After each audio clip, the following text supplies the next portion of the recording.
when it started doing that, there's actually, if you look back through the charts of lead records in Antarctic ice and snow, you can go back obviously thousands and thousands of years if you core that. Yeah, And what's really cool is when you measure it, you can actually see, because of the smelting and stuff, the rise and fall of the Greek and Roman empires in the record, exactly where they're at, and the sudden reduction in smelting and things from the Black Death. You can even see that in there. And it goes, so the chart kind of goes like this, and there's a spike for Greece, and then a bigger spike for Rome, and then this drop here. And then you get to the 1940s or the early 1900s, rather, like the 19 teens, whatever, when leaded gasoline starts being used, and it just, the chart for the amount of lead just goes up, up, up, up. And so, like, which is insane, right? Because big effects from lead poisoning, and the thing is lead's like really hard to get, lead's really hard to get out of the human body because it mimics calcium in our bones. But it has a lot of other effects. Like, people know about a lot of the neurological effects, right? That you'll get tingling in your fingers and headaches, confusion, whatever, memory loss. Except because it strips the sheathing off of your neural pathways, it literally makes you dumber. And not only does it make you dumber, but because you're then dumber, it lowers your IQ. It actually increases the likelihood of you acting aggressively or violently. And that's how we get viewers. Well, granted, I can see that. Yes. We do seem to appeal to the 1960s paint chip eating demographic, but paint chip mafia? They estimate that he is responsible. Okay. Paint chip tactical. Paint chip. We're special. Oh, God. Sorry, go ahead. But no, so because of the lead poisoning, right? The lead poisoning also has a couple of other effects. In addition to making you permanently dumber and more likely to commit crimes, it also increases the accumulation of like plaque in your arteries. So he is single-handedly responsible because he knew how dangerous it was. I mean, people going way back, Benjamin Franklin complained about the use of lead in things and said that it was time, right? He knew how dangerous it was, chose to do it anyway. He is single-handedly responsible for the collective dumbing down of the boomers from 51 to 80. He is responsible for the increase in Alzheimer's. He is responsible for the increase of heart-related issues, because he then would go on to invent Freon, which caused the freaking hole in the ozone layer. He's responsible for the increase in skin cancer and cataract issues. And super fun fact too, with all of the lead poisoning and everything else, like, they actually tracked crime rates. Reported violent crime rates, and you can see the increase of lead in people's bloodstreams because of leaded gasoline, and the increase in violent crime correlate almost perfectly with a 20-year delay. And what's his name again? That is Thomas Migley Jr. Thomas Migley Jr.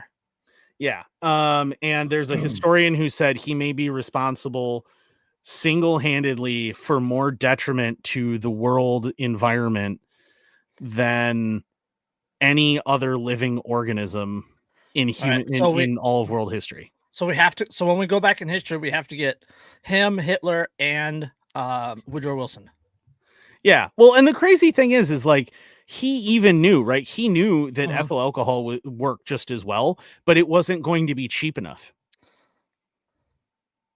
So he made the conscious decision to use lead instead, knowing how dangerous it was, because again, he had to spend a year and a half in Florida outside of the public eye recovering, because he had given himself lead poisoning just from working with it. Just such a nice guy.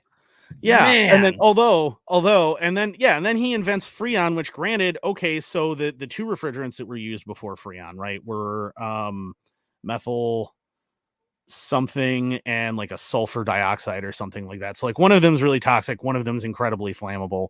Neither of these is ideal. Freon's incredibly stable, but the downside is it's a CFC. So when CFC encounters ozone, because it's so stable, it grabs it when it encounters it, it breaks apart the ozone into by stealing a single chlorine molecule or donating a chlorine molecule. Yeah, donating chlorine molecule because it breaks down when it gets hit with the right kind of UV. So it gets hit with the right kind of UV radiation. It breaks a chlorine molecule from Freon, then grabs an oxygen molecule off of O3, right, which is ozone, and leaves you with chlorine monoxide and oxygen. And so that then it can't block UV rays. So you wind up with this super thinning of the ozone layer over Antarctica, which, you know, did everyone loads of good. Now it's gotten better since we stopped using CFCs, actually remarkably quickly, but it's still there. Like this one dude, although because justice apparently does occasionally exist, he winds up contracting polio. And there's some karma there. Yeah, well, not only that, but so he's an inventor, right? Two of his inventions responsible for something like 450 to 500 million deaths worldwide.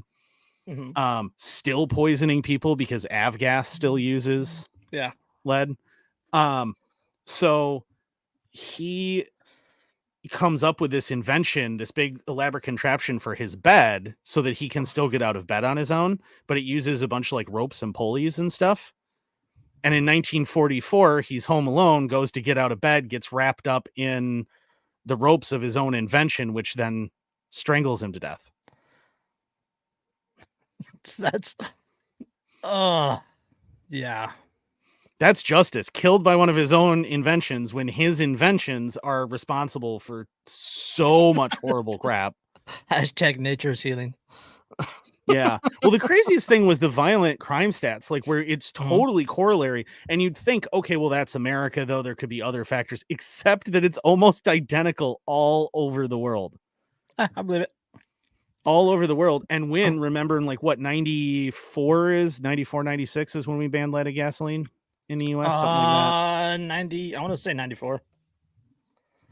Yeah, it was either 94 or 96 is when we banned it. That is immediately well, I mean, I guess theoretically it could have been. He did have polio though, so don't kink shame environmental Hitler. But so this guy with his leaded gasoline, you can track it, and you can track that he's basically responsible for this massive rise in violent crime going into the 90s. And then when the United States and most developed countries start banning it in the late 80s, early 90s, you then can see that turn and that immediate drop again. In violent crime. Casey's on the ball. Oh, January of 96. Okay. Yeah. Yeah. You know when the last country in the world banned leaded gasoline? It was Algeria. Take a wild guess when that happened. Last year. Not quite. 2021. Yeah. 2021. Everyone else knows it's literally giving you lead poisoning. They have violent people in Algeria too. You know what's insane too is so right now the acceptable level of lead in a child's bloodstream, right? Because you can't completely eliminate the fact that there is an acceptable level of lead in a child's bloodstream is disturbing. Well, it's the level that should not be above what like regular environmental factors would cause, because there is no safe amount of lead in your bloodstream. But it's 3.5 micrograms per deciliter as of 2020, I think, is when they lowered it, because it had been 5 for years, and then they lowered it to 3.5. Do you know what it was in 1960? What? 60. I'm sorry, what? Micrograms. In 1960, right? The same amount of lead that we now say it should be 3.5 or lower to be safer, right? 3.5 micrograms per deciliter. In 1960, the FDA said that that was 60 micrograms per deciliter. Anything above 5, we know will have lasting neurological effects. Lovely. And they were 12 times that. Yeah. It's what was insane is the guy who figured out a lot of this, he did testing on in like 1955, I think is when he started doing his testing, right? And he did testing on Egyptian and Peruvian mummies on their bones to check how much lead was in their bones, and then did testing on 1,000 Americans to check the lead levels in their bones. And he assumed going into it, it'd probably be about 100 times higher. It was 1,000 times higher.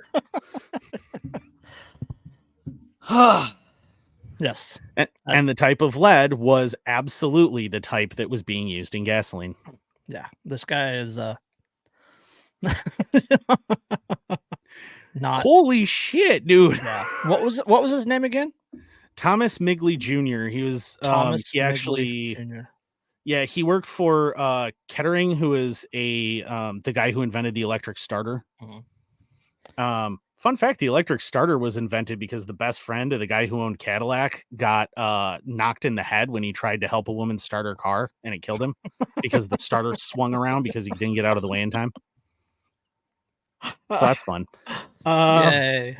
That's a thing you know now. Yeah. But he actually, because the Cadillac engines were so high compression, they were getting knocking from regular gasoline on Dr. Gasoline. So they needed to come up with a way to increase its octane rating so that it was more resistant to detonation from compression. And Kettering hires Migley to come up with the idea. And Migley goes, well, we could use, I think it's like tellurium or something like that. But the problem is that when you burn it, it smells horrific. And even changing your clothes and washing several times will not get it off of you for weeks. So after he experimented with it, he had to sleep in the basement for 7 months. and in his notes, he mentions, like, although it did increase gas mileage and performance significantly, I don't think Americans would put up with the smell. No. Can you imagine absolutely everywhere a car is running smells like just the worst Taco Bell fart ever? Oh, it wouldn't matter. You'd go nose blind to that so quickly. I mean, eventually, if it's everywhere, you would go nose blind. Yeah, but I mean, if you went out to the woods for a while and then came back, you'd be like, "Oh God, what is that?" Oh, it's the cars. The woods would stink to you. Well, yeah, because you're so used to the smell that absence of the smell would stink to you. Yeah, that makes sense. So, although I mean, I have smelled leaded gas and it does smell really sweet. Like it doesn't smell the way, modern gas does. But I have actually been at car shows around boomers. Yeah, I've been around at car shows around a bunch of boomers like who drive muscle cars. Yeah. The same ones who also like talk up their performance and forget that literally a Toyota Camry from this year would beat the living crap out of every single car that was built by every single manufacturer in the 1970s. 289 horsepower. Yeah. And it's like, okay, Mustang. Yeah, like your 0 to 60 time doesn't, like, you are slower. Like the highest performance Mustang in like 1970 would be its doors blown off by a Dodge Grand Caravan. Yes. Like in a heads up drag race, like bone stock. That's what would happen. They're not great cars, right? They're garbage. they're old. They sound cool. They look cool, but they're garbage. Okay. They're garbage. But I actually heard guys arguing like, oh, I wish it smelled so good. I wish we still had lead in gasoline. And I'm like, here, try these paint chips. Yeah, exactly. Like, well, yes. No, they're fine. They're Dodge flavored. They're fine. Yeah, well, and the crazy thing about that whole thing is, like, when he tested the mummies, remember that the Egyptians drank out of pewter cups. Yes. They literally drank out of vessels that contained significant amounts of lead, and they had 1,000 times less lead in their bones. Yeah. That's I'm flabbergasted. Well, what amazes me is that when we say, "Oh, everyone's dumber now," they literally are in a measurable way. Yes. So, which is again how we get listeners on this podcast. Thank God for lead poisoning. Speaking of that, hello. Welcome to another informational episode of Anarchy Mongoose Roundtable Discussion. Before we get started, let me remind you that we are covered by the BIPCOT No Government License, which allows for the use and the reuse of this podcast by anyone and everyone except for governments and the bludgies thereof. You can learn more about that at bipcot.org. That's BIPCOT.org.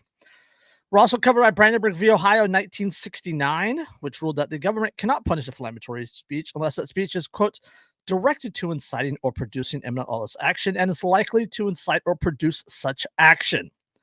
Therefore, everything said here on Anarchy Mongoose Roundtable Discussion is entirely hypothetical. Blah, blah, blah, blah, blah, blah, blah, blah. Blah. Yes. Yeah. Yeah, that sounds about right. This is episode 237. Now that we're 16 minutes in, probably the longest free talk intro that we've had. There's this single fruit fly that keeps buzzing into my face. I have no idea where it came from, but it is driving me insane. Now, if you're watching the video, Andrew's going to channel his internal Miyagi for the length of this podcast, trying to catch a fly. It's super annoying. I need to get some. Apparently, sundews are supposed to work really well for that. The carnivorous plants. They're supposed to work really, really well for fruit flies, I'm told. Yeah. So would weakening the ozone layer. I mean, yeah, unfortunately, it also increases skin cancer and cataracts, but hey. Whee! Yay, increased UV radiation. How could that go badly? So did you see what I named the episode? It's at the top of the screen there. Genital intimidation. Yes. Okay. Yes. I'm not going to tell you what that's about yet. I just want that out there. Neat. Genital intimidation.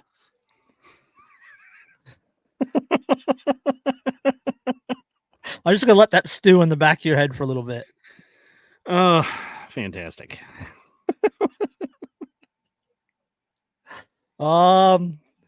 Let's see. Oh, we have to do an update on the F-35 that disappeared back in September. Is it in the air or on the ground? Probably one of those two places. Yeah. The Marine Corps called 911. The United States Marine Corps frantically called 911 after losing one of its F-35 fighter planes in an airborne, quote, mishap that led to a crash in South Carolina, according to newly released audio files. The $90 million stealth jet went missing on September 17th over the state's low country region after its pilot safely ejected, and the plane continued flying unmanned into the unknown as it disappeared from view. Quote, I believe we potentially have an aircraft that went down in Williamsburg County earlier today. A major from the Marine Corps Air Station Beaufort told a Williamsburg County 911 dispatcher.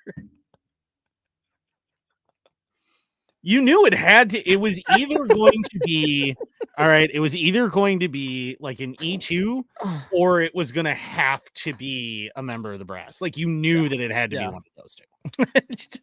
No LT, no generals making that call.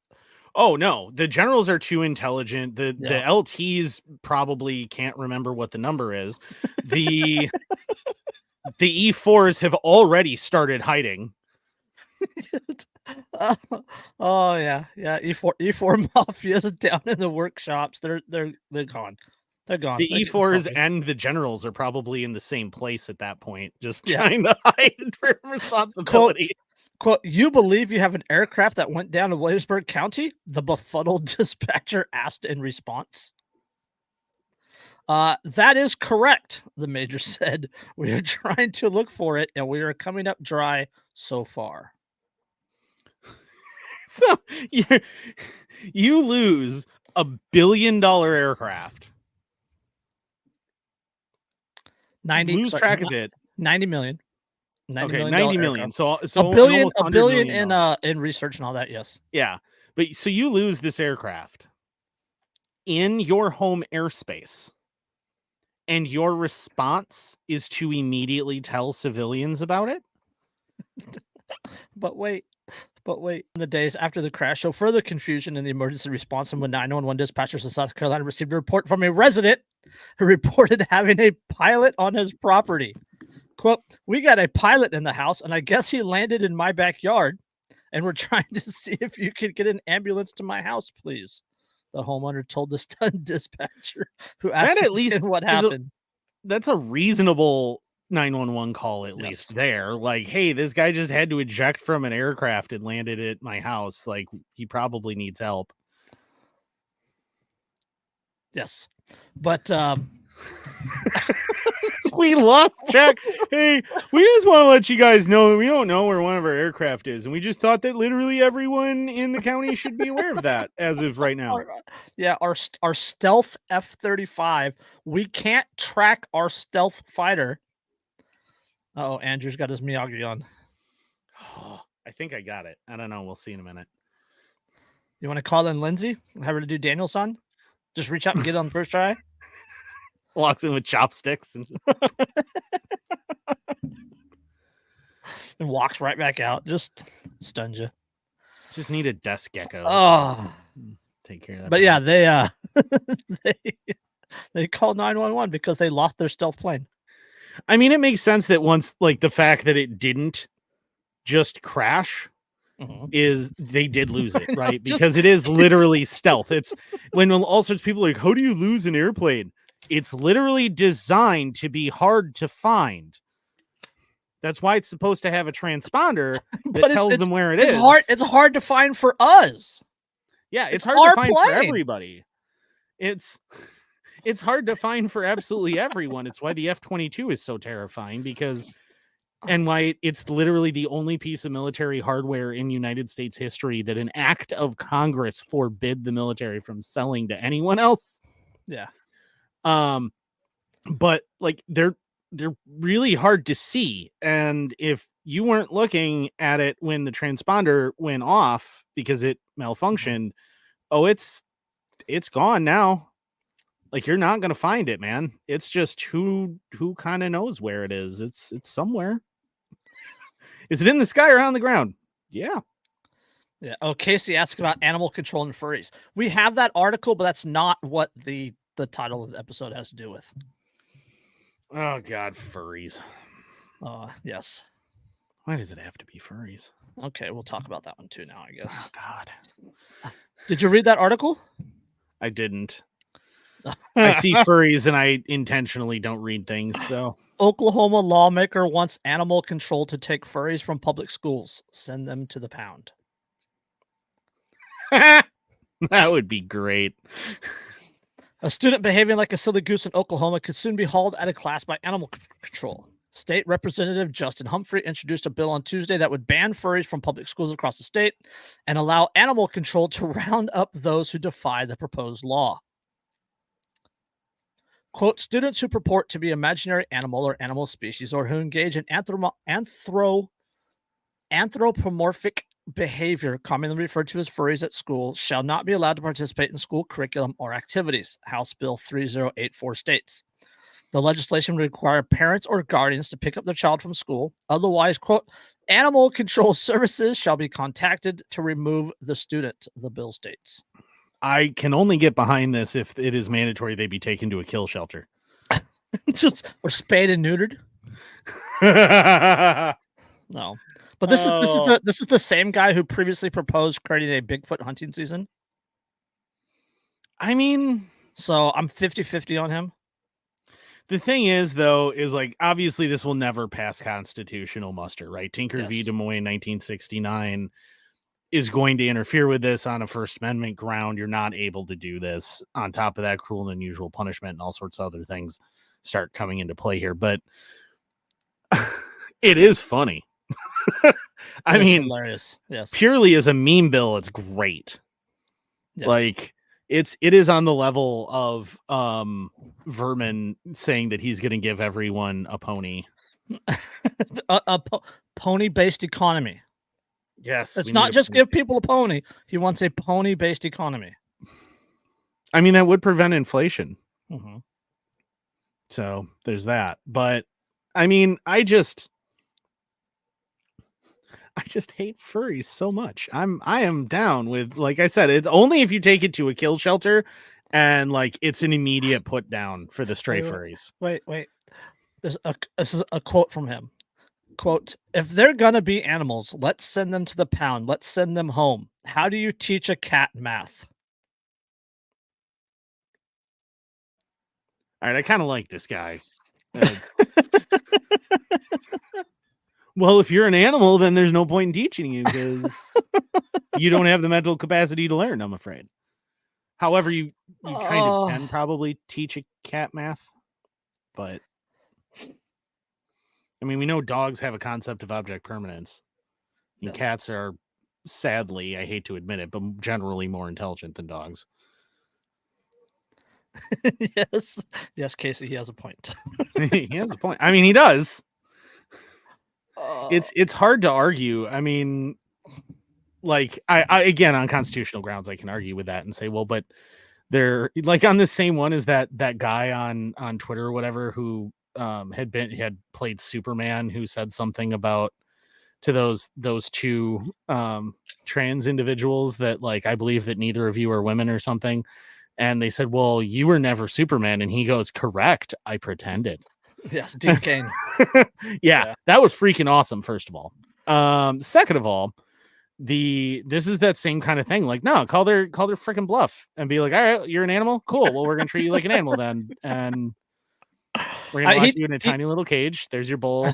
He did propose a Bigfoot hunting season, so I mean there could be, you know, a furry hunting season. There are, according to the article, 250,000 furries in the United States. What was that meme about the, like, with the, I'm gonna need, you know, like 308 and something else, and do you have any 50 caliber machine guns? And is this good for coyote and bear and tiger? And man, where are you hunting? And he's thinking about like the furry convention. Yeah. Well, there's an episode of what's the name of that show? I don't think it's on anymore. There's all the forensic crap, and it was actually all a load of lying bullshit, but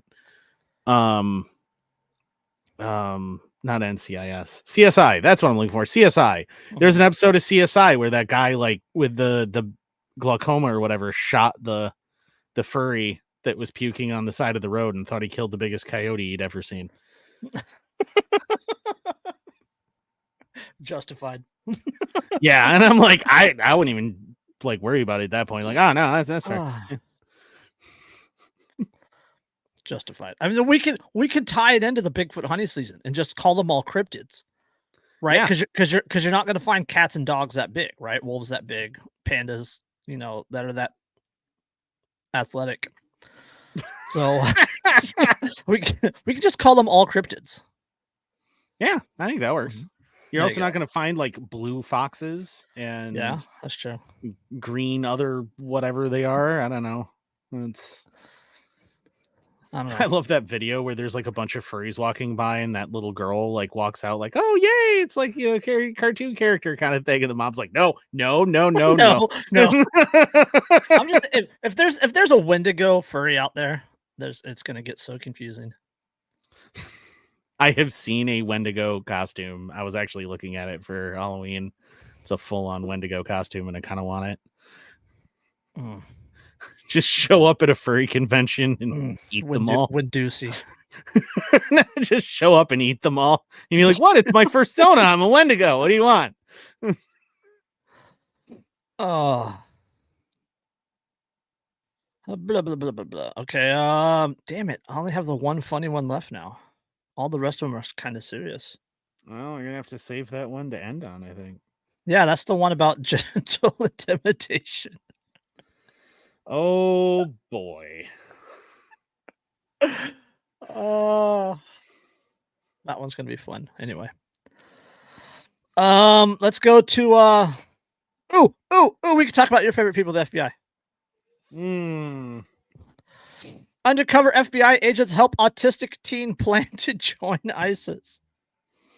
Because he couldn't figure out how to do it on his own, and then he wouldn't be able to actually charge him with anything. So, 4 FBI agents posing as ISIS members began chatting online with Hamza Mashkar. When he was 16 years old, he was arrested on terrorism charges weeks after his 18th birthday.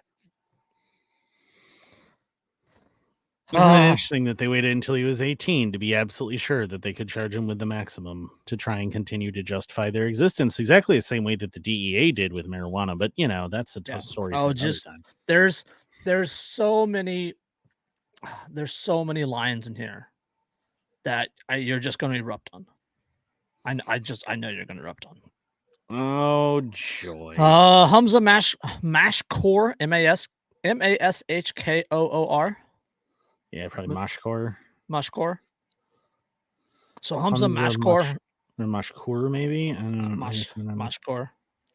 Had just cleared security at Denver International Airport when the FBI showed up. The agents had come to arrest the 18-year-old who was diagnosed with a developmental disability and charged him with terror-related crimes. At the time of his arrest, a relative later said in court, Mashkar was reading Diary of a Wimpy Kid, a book written for elementary school children. Clearly a hardened terrorist. Thank you, FBI. Mashkar had gone to the airport on December 18th to fly to Dubai, from there to either Syria or Afghanistan as part of an alleged plot to join the Islamic State. The trip had been spurred by over a year of online exchanges, starting with Mashkar when he was 16 years old, with 4 people he believed were members of ISIS. According to the Justice Department's criminal complaint, the 4 were actually undercover FBI agents. As a result of his conversation with the FBI, Mashkar could face a lengthy sentence for attempting to provide material support to terrorist organization. I mean, I don't know about the actually undercover FBI agents. Yeah. I mean, it's ISIS, so they just are like CIA and FBI agents. It's the same thing. Yes. After the initial court hearing, family members said that Mashkar, who had turned 18 just a few weeks prior to his arrest, had intellectual difficulties and been diagnosed with autism. Despite acknowledging Mashkar's family support and his young age, the judge ordered that he be detained while awaiting trial. Quote, "It's not lost on the court that Mr. Mashkar is a young man with possible mental illness and the diagnosis of high-functioning autism. It is clear that he has a sea of familial support, but based on his evidence, there's no reasonable assurance here that the court can simply chalk all this up to the defendant simply being a young man." Correct. He's a young man with mental illness and a learning disability, as you just said. That's not just chalking it up to being a young man, unless you think all young men have learning disabilities and autism, in which case there are far bigger problems with you than with him. I mean, just look at that sentence. It's not lost on the court that he has, all these problems mentally, but I don't think we could just chalk this up to him being young. Those are 2 different thoughts. They're not connected. No one said, "Oh, well, he's just young and stupid." No, they literally said he has developmental disabilities. That's what they said. Yeah. Law enforcement agents first became aware of Mashkar's online activities in support of ISIS November 2021, but instead of alerting his family, Mashkar's lawyers told The Intercept, FBI agents posing as ISIS members befriended him a year later and strung him along until he became a legal adult. How does an FBI agent pretend to be ISIS? Does he just go, no, I totally work for the CIA, I promise.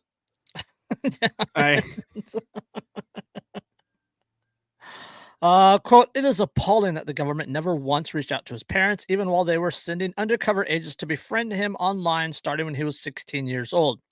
Almost all of the conduct he is alleged to have committed took place when he was a juvenile."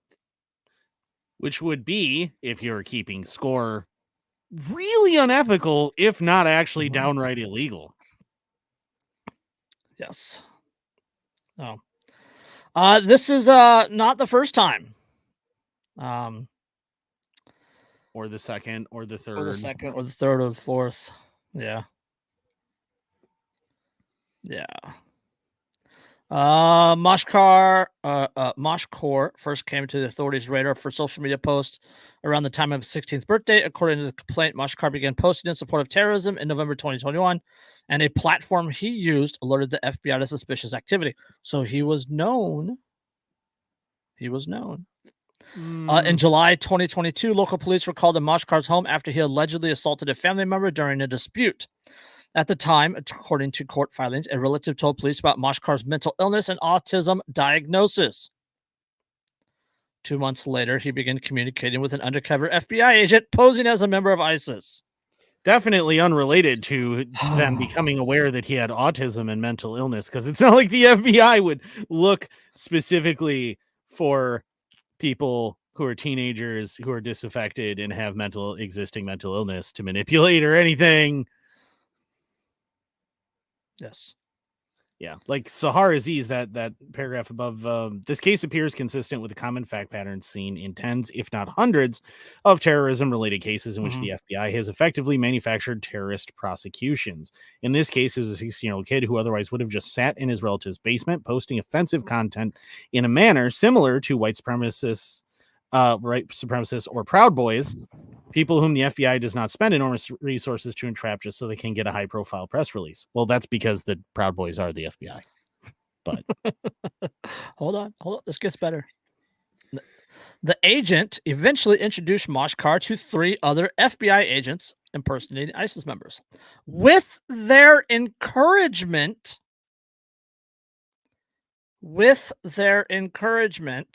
that's already illegal. That's agent provocateur. Several Supreme Court cases have said that the moment that law enforcement actively encourages someone to do something illegal, they become agent provocateur, and it's now no longer admissible evidence. Where was I? Oh, yeah. With their encouragement, Moshkar developed a plan to support the terror group, along with extensive discussions on what type of services he might provide ISIS. Moshkar regularly confided in the agents about his boredom, family problems, hopes of getting married, and struggles with his mental health. Which means they were well aware that he was not right in the head. He constantly referred to being a minor, complaining that being under 18 and subject to the monitoring of family members made it hard for him to travel or send funds, including cryptocurrency transactions that he could not figure out how to conduct. So they literally coached him on illegal activities and how to do them. Not just encourage, like actively had to coach him. Good God. Moshkar's anxieties came through in the chats included in the indictment, most of which are limited to his sides of the conversation. At one point, he told an agent that he was considering finding a wife who might be willing to join him in Afghanistan, but he worried about the possibility of abandoning her if he was killed. Moshkar also went back and forth about whether he wanted to join ISIS. Throughout the chats with the undercover agents, Moshkar expressed support for ISIS and fantasized about fighting with militants abroad, but he also shared doubts about joining the group, as well as concerns that he lacked connections of his own in Afghanistan and Syria. In one message, he worried that, quote, the brothers there might not support me getting married and may just strap something on me and throw me into the field. That is actually exactly what they would do if you actually showed up. But yes, so there was like the why am I spacing on their name? But the Kurdish fighters in northern Afghanistan. When they had all those people showing up, volunteering to come fight for them. They literally had a unit in the back, like way behind the lines, that they would send most of these volunteers from America and like Europe to, where they got guns, they got uniforms, they got to march around and feel super special. And like, no, it's super important that you guard this road that's 87 miles behind the front lines. It was just to keep them out of the way. Yes.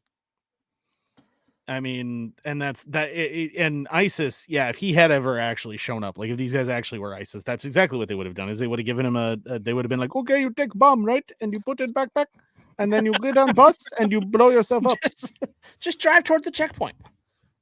Why do I have to blow myself up? Why can't I just leave the? No, who's the terrorist mastermind here? Me or you? Oh, blah, blah, blah, blah. In the conversation, agents warned Mashkar that, quote, life won't be easy after joining ISIS while continuing to offer to help him plan his journey. Despite second thoughts, Mashkar eventually appeared to take the FBI up on their offer and went to the airport weeks after he turned 18.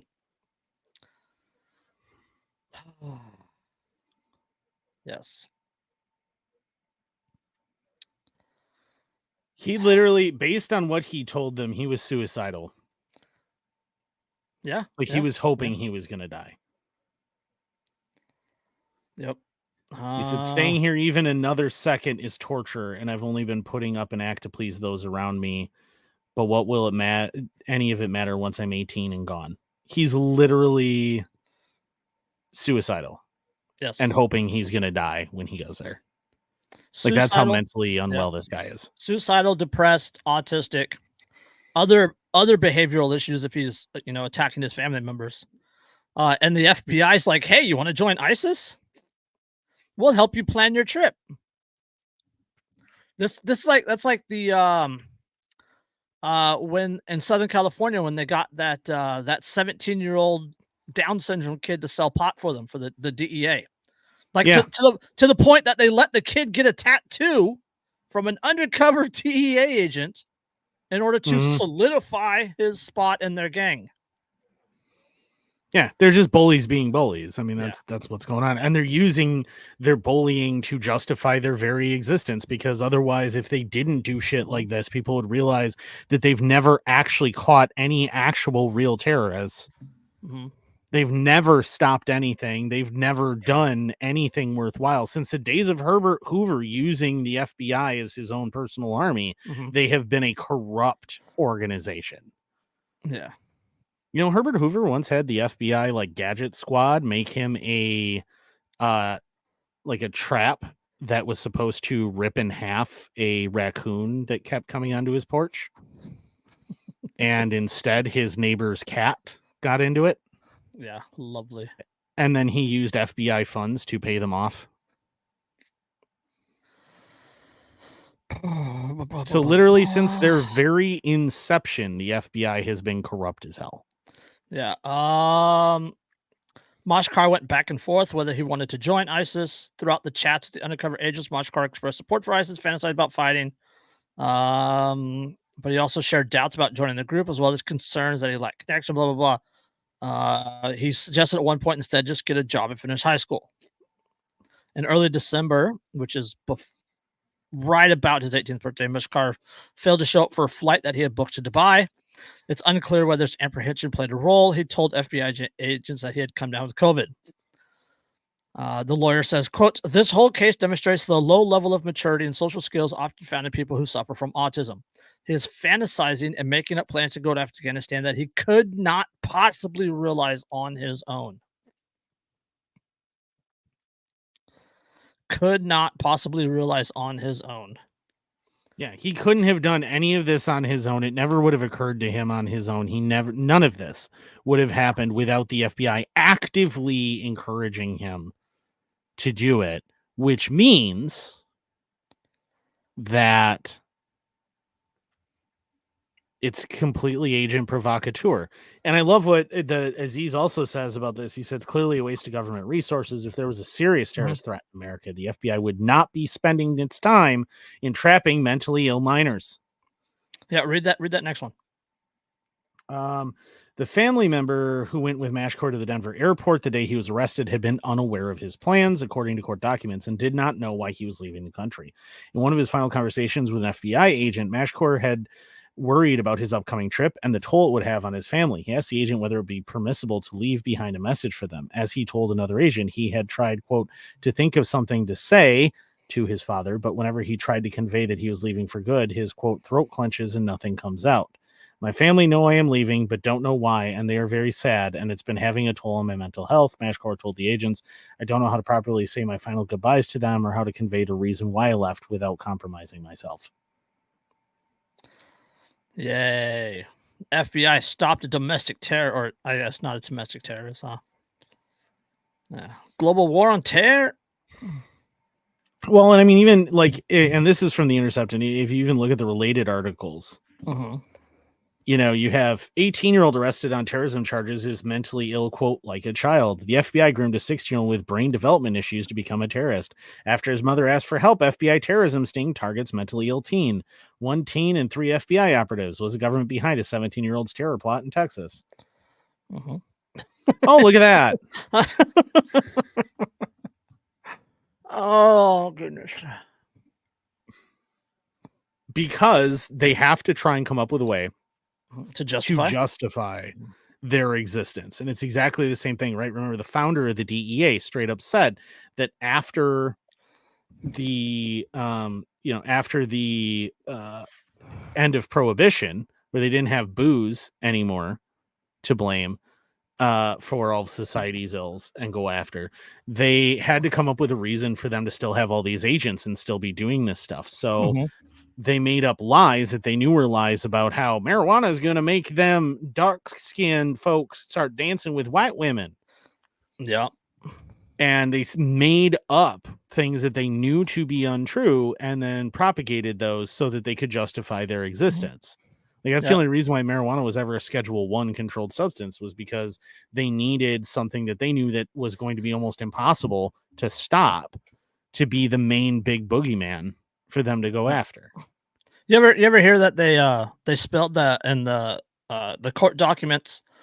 It was originally spelled with an H, but they started spelling it with a J because it sounded more foreign and intimidating. Yep, because then they could also, because really, I mean, what he wanted was to stop money and therefore power from getting into the hands of like Mexican Americans and Tejanos, who were the primary people who were dealing, growing and dealing marijuana. Which is a good segue to our next article. The most important Supreme Court case you've probably never heard of. Although, if you've watched this show, you've probably heard of it. Yes. We've mentioned it once or twice. Yes. The Supreme Court heard arguments on Wednesday. This is Wednesday the 17th. The Supreme Court heard arguments on Wednesday in a case that, although it hasn't grabbed nearly as many headlines as the court's recent other high-profile rulings, could end up being the most consequential decisions in recent court history, with profound implications on how the government works and what it's able to do on behalf of the public. On behalf of the public. On the surface, the case centers around arcane disputes over commercial fishing rules that few people outside of the industries would care about. But in reality, it represents a direct challenge to one of the most important legal precedents of the past several decades. The decision, issued nearly 40 years ago, has allowed the federal government to set policy on everything from water safety to public health to environmental protection. When Congress passes laws dictating what the government should do, it often uses broad language that's light on details. The nitty-gritty of deciding how to follow through on those mandates typically falls to what's known as the administrative state. That's the ATF, the BA, the FBI, the CIA, the EPA, USDA, the Department FDA. of Defense, the Department of Education, blah, blah, blah, right? The nitty-gritty of deciding how to follow through on those mandates typically falls to what's known as the administrative state, the vast collection of more than 400 agencies within the executive branch designed to carry out specific tasks. Or specific tasks.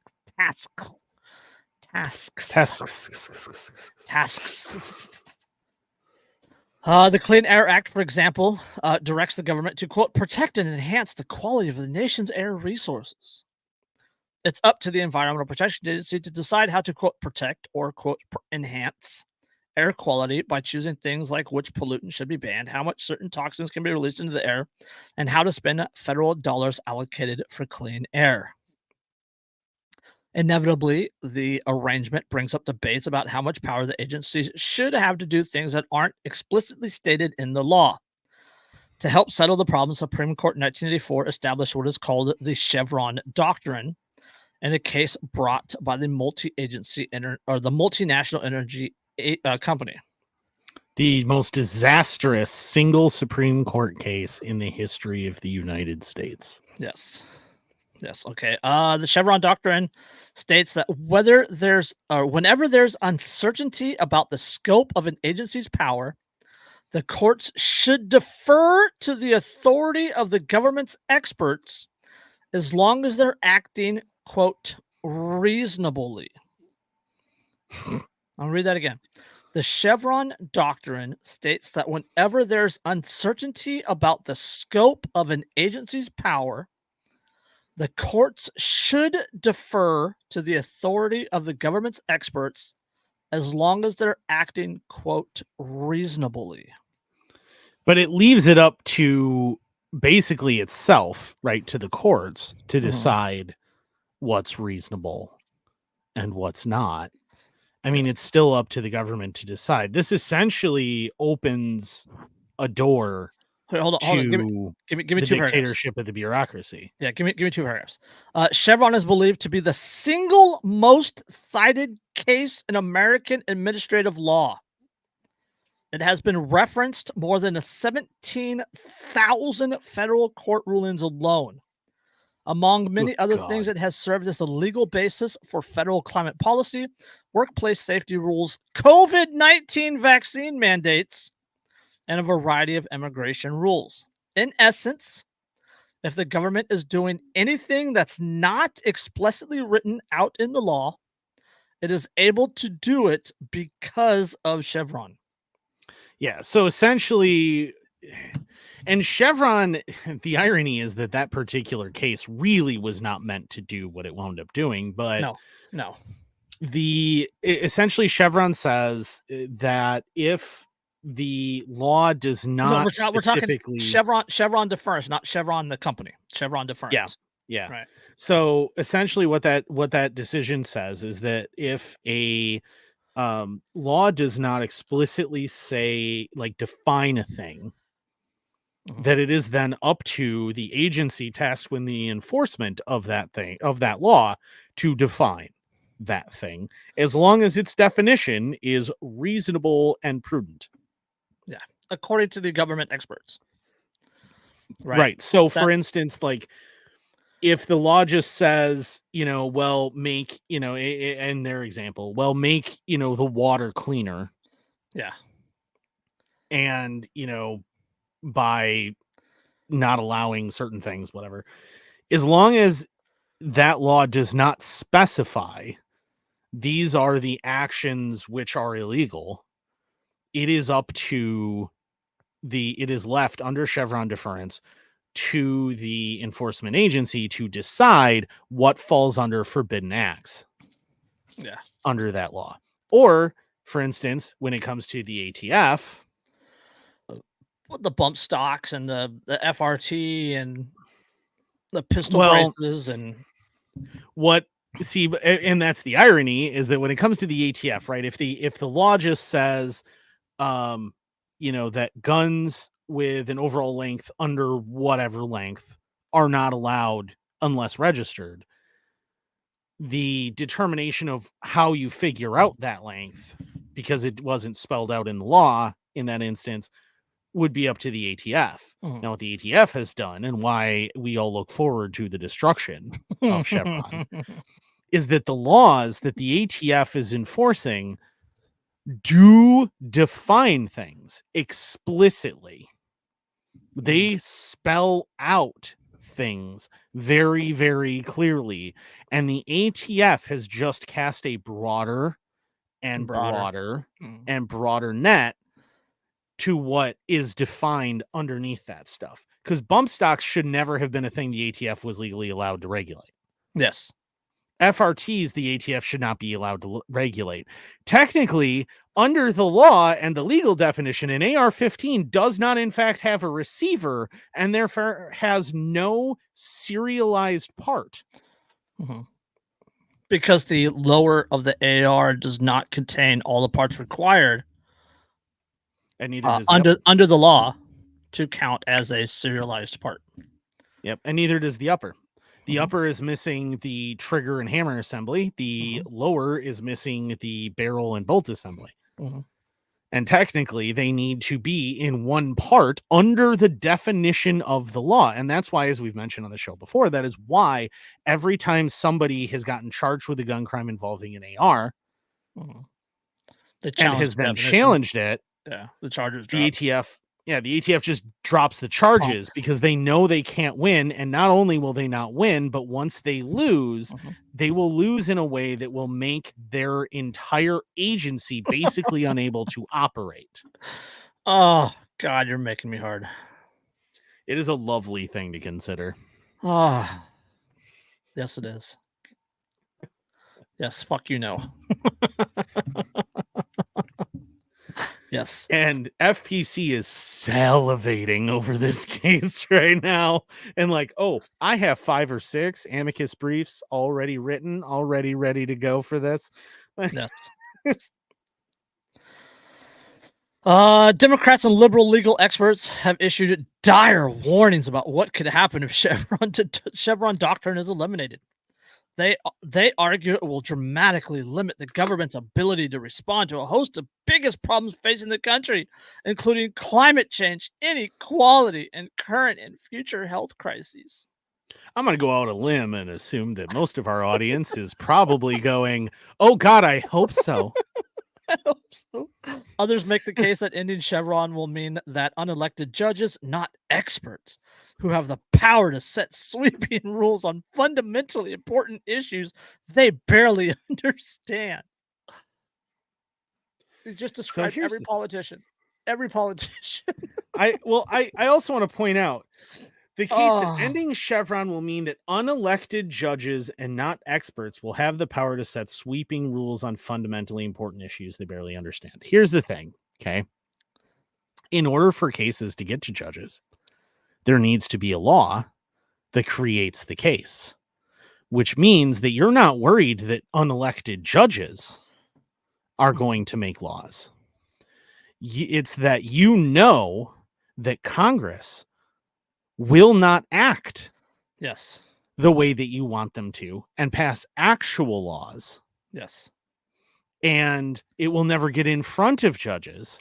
And that if an agency decides to be tyrannical, as literally every alphabet agency that's out there, except for one that I can think of, does, and the one only doesn't because they're not in charge of enforcement necessarily. There's it's like the National Institute of Standard something. I don't remember, but basically they create like standard samples of things for like scientific instrument calibration and things. And like, it's actually a government agency, but it's a government agency that taxes don't have to pay for because they sell their samples to businesses and they actually self-fund, which is why no one knows they exist. Let's see. Others make the case in Chevron, unelected judges, not experts, will have the power to set sweeping rules on fundamentally important issues they barely understand. There are also concerns about giving so much policy-making power to judges who aren't in any way accountable to the public. But conservatives First of all, the bureaucrats aren't accountable to the fucking public, number one. But conservatives say the doctrine allows unelected bureaucrats to impose aggressive limits on the American people far beyond the scope of their actual powers. They argue that ending it will put authority over the country, or over how the country is run, back in the hands of Congress, where it belongs. Now, technically, yes. Whether I think Congress should be in charge even is a whole nother issue. But yes, that is what ending Chevron deference will do. I think it's hilarious that the left keeps going, but the judges, because you remember like 15 years ago? the judges. Oh my God, it's going to go to the Supreme Court, the same Supreme Court that overturned Roe versus Wade. Yeah, well, you remember like 15 years ago when it was the conservatives who were constantly pointing out that judges were legislating from the bench? Mm-hmm. Right, and they were justifiably pointing that out. Yeah, with Obamacare.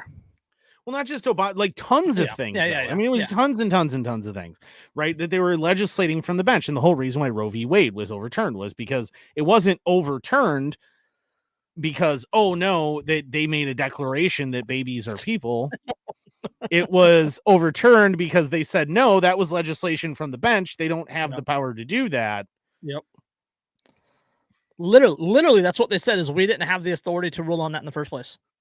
Exactly. And that's the irony, right? That's the irony of all of these lefties and, all of these social justice warriors freaking out about, oh, but the judges are just legislating. Like, that was the best part of when Roe v. Wade got overturned, is seeing these people go, they're legislating from the bench. And then you go, that the opinion is literally, this was legislating from the bench and we don't actually have a right to make a decision here.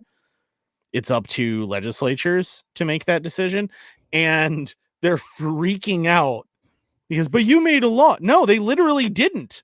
They undid a law that they didn't have a power to make in the first place. I haven't seen any bills go through federally regarding abortion since then either.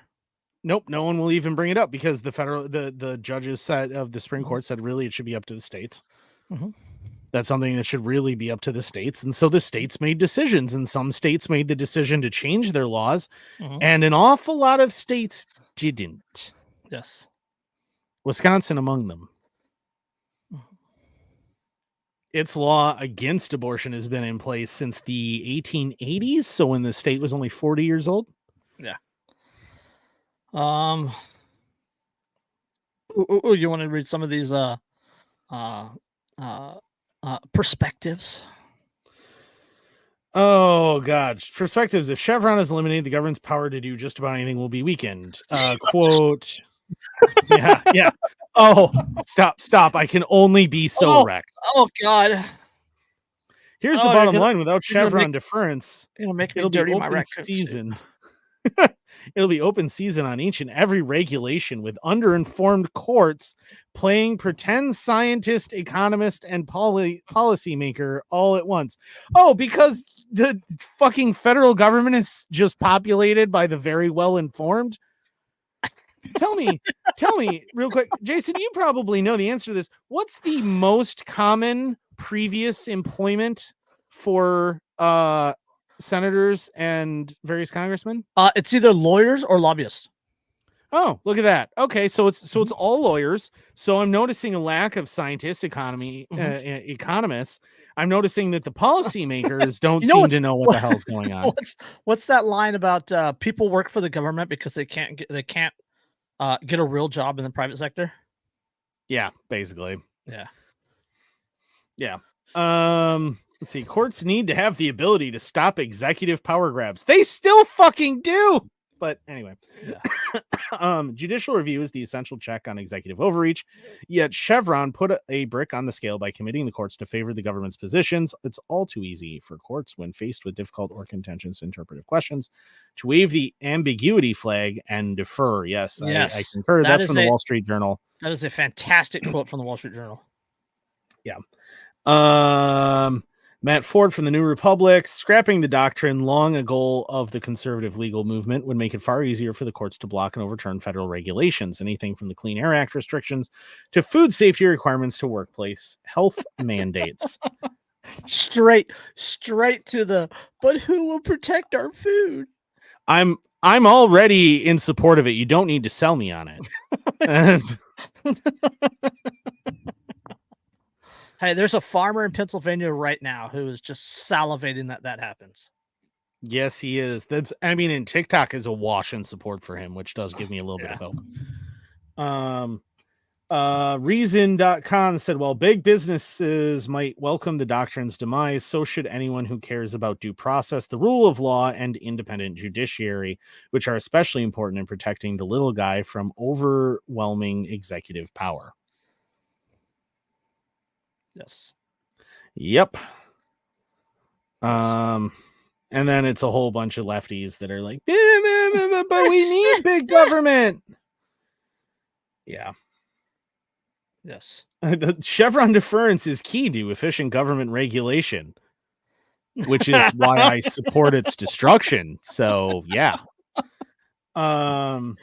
A Supreme Court decision that hamstrings agency regulation will further free mega corporations to maximize profit at the expense of the public. Would you like to point out to me a single mega corporation who has not been involved in the passing of laws involved in their industry? And what you're telling me is that you understand, and so many of these statists do this, where they're like, well, there's too much big business and there's all this big business out there in government and stuff, so we need more laws to prevent that. Wait, so what you're telling me is that you believe that big businesses control government, and so your solution is to give the government that you just acknowledged is controlled by big business more power to somehow limit the people that control them? According to OpenSecrets.org, Amazon spent $21,380,000 on lobbying in 2022.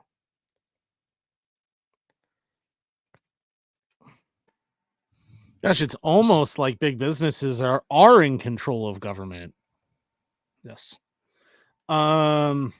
See, agencies have fully supplanted Congress. This is from City Journal. Agencies have fully supplanted Congress as the center of gravity for American policymaking. Absolutely true. Spot on. They're far bolder in claiming immense and unprecedented power under the auspices of old laws. They're far more willing to be able to leverage regulatory uncertainty under vague statutes. And the last one from the Washington Post, which is really good. This one's a good one. Eliminating Chevron would not, as excitable progressives claim, cripple the government's power to do progressives' favorite thing, regulate. Congress's regulatory power would be undiminished. Congress would, however, have to be more involved in writing and therefore accountable for regulations. Mm-hmm. Which is where it should be. That's where it should be. Right? These are elected representatives. The elected representatives should be the one determining laws. Right? But they're not the one determining laws. The ATF has, carte blanche to create regulation on the whim, as long as the government experts act reasonably. So, yeah, I love the government experts, and it's like, okay, you know what? You show me someone at the Bureau of Alcohol, Tobacco, and Firearms Enforcement who can explain to you how an AR-15 functions. Yes. You show me somebody in the DEA who can actually explain to you why marijuana is a Schedule I drug. Yeah, why marijuana is a Schedule I drug, or how marijuana is a Schedule I drug. You know what else is a Schedule I drug? Heroin. They are equating marijuana and heroin. Is heroin a Schedule I? Yes. Because I know cocaine's not. Cocaine is not, no. Because it's literally used in hospitals constantly. Mm-hmm. Because it's a really good pain blocker. Yep. That will not lower baby's heart rate for doing epidurals. Not that epidurals are good for baby or mother, but that's neither here nor there. The point is that it is a very useful thing. Just like, I mean, remember that heroin is simply refined morphine. Yes. But cocaine is not a Schedule I. Yes. Mushrooms are not a Schedule I. But marijuana is? Yes. Yes. That exists. So I was just saying that this is potential. The potential is there that this is literally could be literally a turning point. Just not just culturally, but legally. This could literally be like an earth-shaking verdict handed down by the Supreme Court if they choose to gut Chevron deference. I don't believe that they're going to gut it, but will they roll it back a little bit more? Right, like they rolled it back with Brune. They rolled it back with the navigable water ruling. Yeah. Right. So I think that's what I think they're going to do is just going to roll it back a little bit more. I would love to see them completely destroy it and just Oh, go, look, yes. this is, Yes. unless it is the best case scenario that I see legitimately happening is that they reinforce, they remove the reasonable Uh-huh. and they reinforce and like specify, like, as long as I that would agency is love acting. I would love to see them have to prove in court the justification for the rules. If they added a real articulatable Mhm. justification, like if they added that to Chevron, that as long as there is absolutely, they need to add that, absolutely no explicitly stated Mhm. definitions in the Yes. law, and there is a real articulatable justification for their decision, right? Which means that in court they always have the burden Mhm. of proof on Which them. is where it should be in the first place. Right, that's where it should be, but if that were to be added, that would cause enough chaos for most of Mhm. the government agencies that we know of as the bureaucratic oppressors of the average American to implode. Oh god, I would love to see stock market crash-esque bureaucrats jumping out of office buildings and jumping off rooftops. Well, and Oh, really what should oh, happen, in my that would be opinion, is fantastic. that the case should basically, like, they need to narrow it enough to say, to basically say, look, no, seriously, because the way the original decision is written basically says, as long as the law doesn't explicitly specify, but they've like Mhm. let that go, right? I mean, Yeah. they kind of walked it back a little bit with Bruin. Um, but they've let that go, and the ATF is the perfect example of how they've let that go, where the NFA and the GCA, they very explicitly define Mhm. things, and they're just letting the ATF run amok. If they say, like, it cannot have any definitions in it, and if it does, you have to abide by Mhm. those definitions and are not allowed to expand them without congressional law being changed. As long as they add that, just that in and of itself will gut Chevron in every way that really matters. Oh. Yes, please. Because at that point, I mean, any bureaucrats who want to be like, well, but it doesn't say we can't do this. Well, no, now it's been flipped, because that's the whole thing with Chevron, right? Is it was meant to just say, well, if it doesn't say how to do it, you can decide how to do it. But it's become well, as long as it doesn't say you can't, then you can. Yeah. And if they explicitly in this decision flip that to if it doesn't say you can, then you can't, Mhm. at that point, the ATF is powerless, because almost everything that it's been doing for the past 35 years is gone.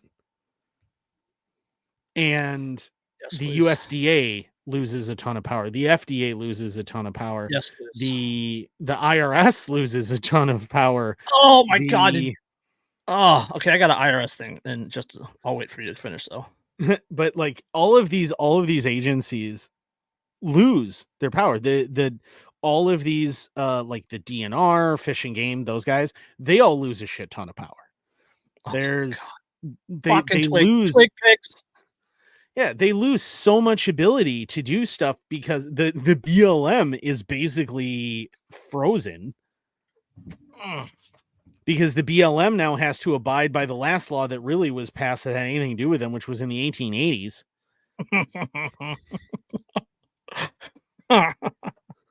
So they Oh. now have to walk back enormous Oh, amounts of things. open up the forest for homesteading again.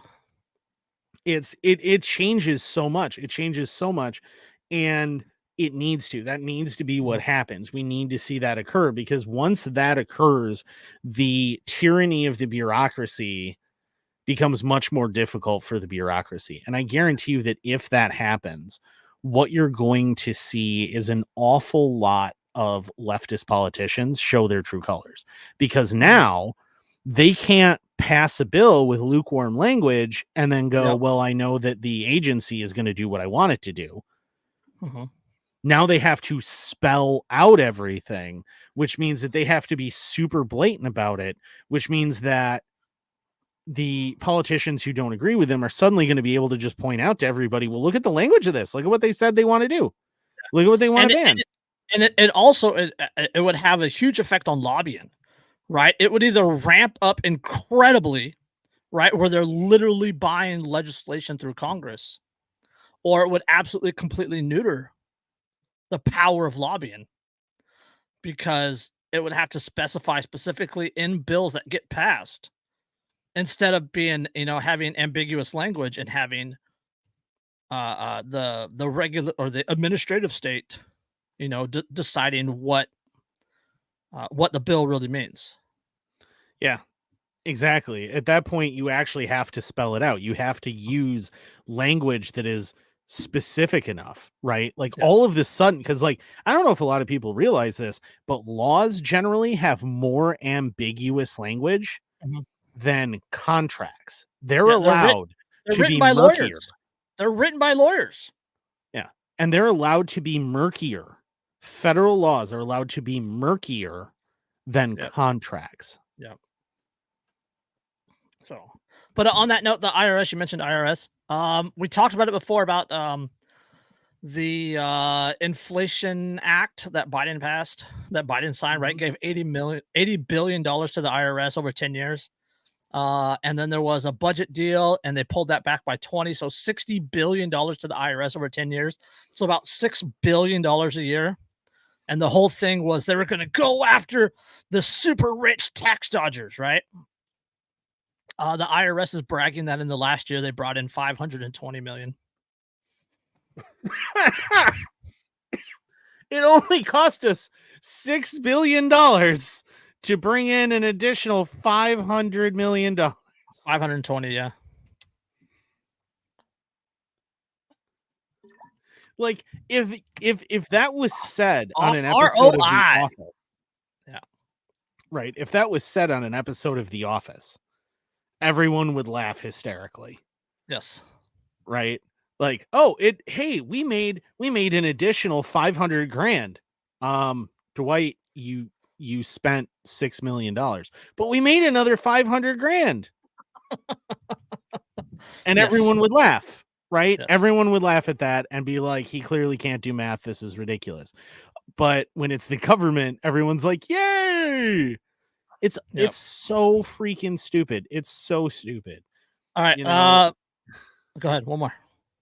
Oh, I was gonna say, that there's, and that's like, I brought it up years ago on this show, but it's been a while. Like the Highland way of life, and when taxes were paid to the lairds in the Highland way of life in Scotland, you were paying them money for specific things from them, tangible benefits. And if you got nothing out of it, then you wouldn't pay them money. You wouldn't give them their taxes, right? Because they weren't a good laird, and you'd be like, no, screw you. So that was a thing, like where it made sense to pay him, because like he was going to give you, protection. He was going to be there to help you, rebuild, send his men to help you rebuild if you had a fire or something. He was going to, there were all these things that he was going to offer you in exchange for that money. And like the whole thing that led to the peasants' revolt in England was that they were being taxed so hard and getting nothing out of it. That's what led to the Magna Carta, was the peasants' revolt, right? So like the entire history of self-governance and the entire history of like major rebellion in the Anglican, the Anglo West is rooted in taxation without any benefit. Yeah.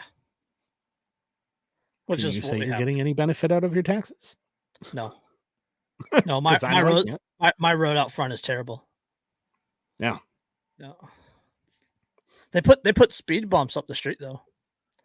So now every once in a while you hear a car just come down really hard and slam into something. Yeah. Right. So there's in my city, there's a freeway that cuts east to west through the town. There's only 7 or 8 streets that go north to south, under the freeway. I happen to live on one of those streets. It's not a main street. It's a one lane each direction. There's no line painted on the ground, but it goes under the freeway. So people do. It's a neighborhood, so it's like 30 miles an hour, but people will do 40, 50, 60 miles an hour up my street. They put speed bumps in.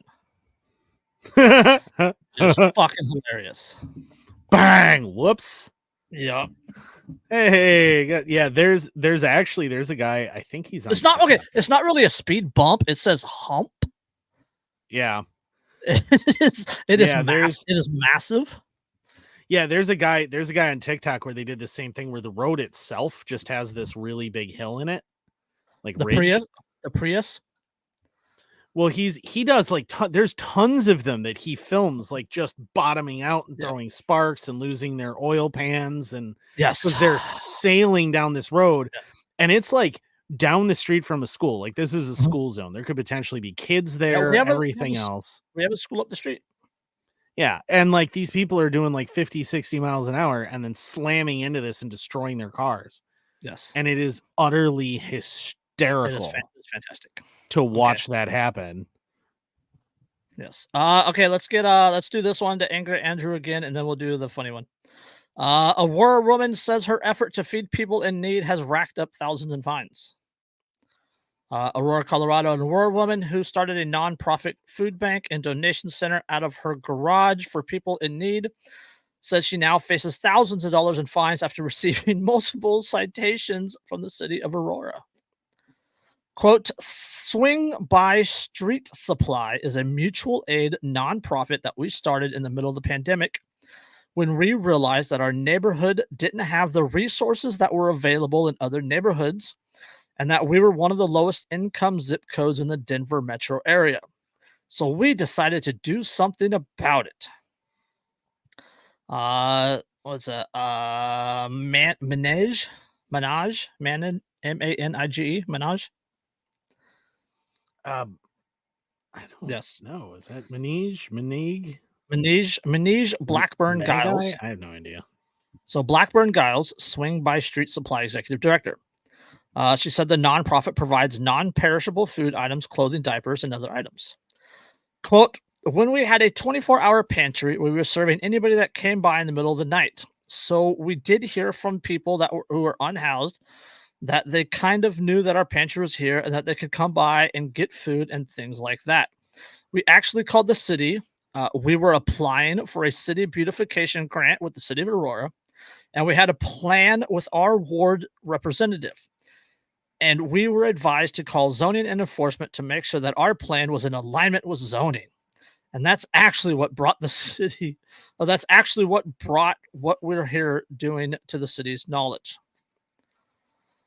The code enforcement officers came, we showed them our garage, and we showed them, where we store our food and diapers and how things operate, and showed them where our plan was to build some infrastructure. And they didn't say anything. They said we needed a business license.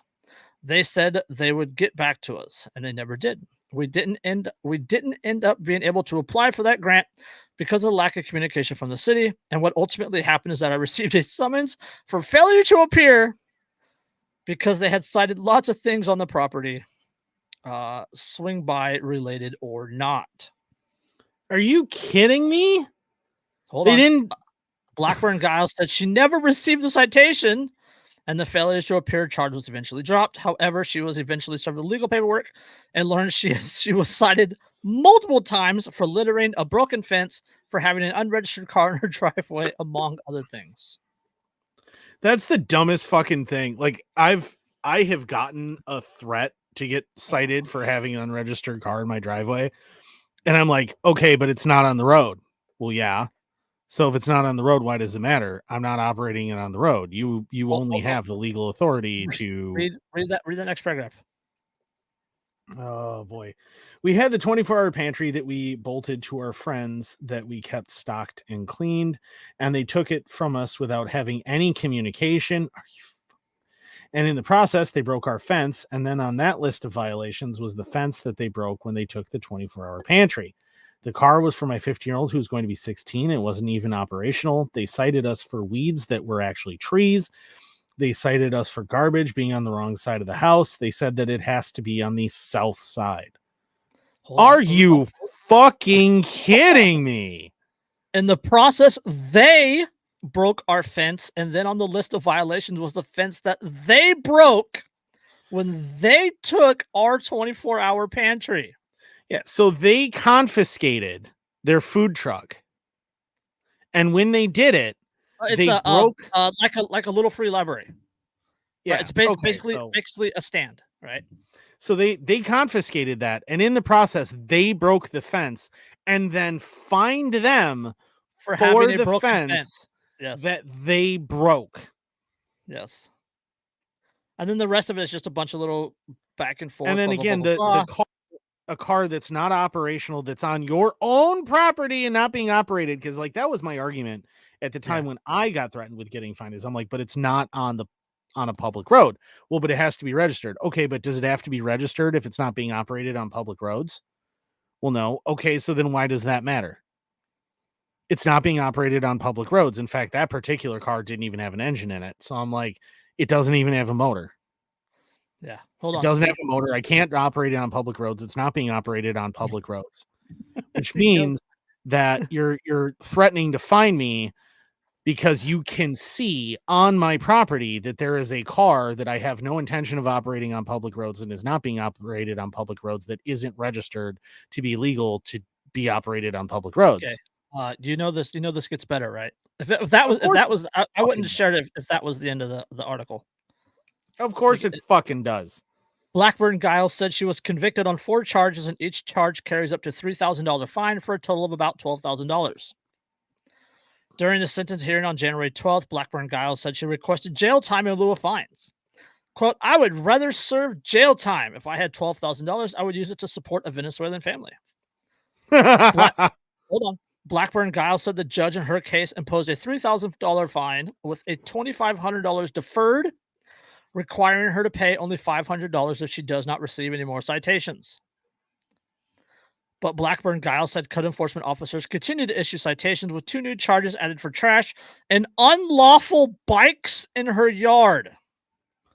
If you have teenagers in your house, as she does, there are going to be bicycles left in your yard occasionally. Unlawful bikes in her yard. Unlawful bikes. What the ever-loving shit is an unlawful bike? Her attorney said the city of Aurora effectively harassed our client with a cascade of zoning violations. They would cite her for too much trash, so she would get trash cans. Then she was cited for too many trash cans. At one point, Aurora police forcefully removed a free pantry intended to give individuals 24-hour access to emergency food from the fence on the property. Afterwards, she was cited for the broken fence. This is clearly a continuation of Aurora's war on the poor. The entire neighborhood depends on swing by for survival, and yet the city has decided to make them the enemy. Bread and Roses represented Blackburn Giles through 2 trials over the matter. It is particularly ironic that the city has decided to throw the book at Swing By Street Supply, as this organization has provided the Aurora Library and the Recreation Center with supplies when the city of Aurora would not. Yes. She's even helping the community organizations that the city is officially supposed to be helping with and is not. She even helped them, and she is still being cited. Yes, for unlawful bikes in her yard.